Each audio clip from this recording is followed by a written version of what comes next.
Welcome to Let Me Fix This. Enjoy the video. Gather ingredients: 1 pound lean ground beef, 15 ounces tomato sauce, 2 cups shredded mozzarella, 15 ounces ricotta, 1 egg, 1/2 cup grated Parmesan, 9 lasagna noodles, 2 tablespoons olive oil, 2 cloves garlic, and 1 teaspoon salt. Preheat oven to 375 degrees F. Bring a large pot of salted water to a boil, add noodles, and soak for about 10 minutes until pliable but not fully cooked. Meanwhile, heat a skillet with 2 tablespoons olive oil. Brown the beef for 6–8 minutes, add garlic, and drain excess fat before stirring in tomato sauce and 1 teaspoon salt. Use a 9x13-inch baking pan and spread 1 cup of meat sauce evenly on the bottom to prevent sticking.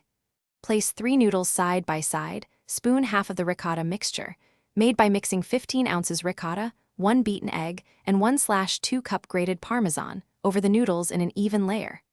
Sprinkle 1 cup of shredded mozzarella and add 1/3 of the meat sauce. Repeat with 3 more noodles, remaining ricotta, another cup mozzarella, and 1/3 sauce.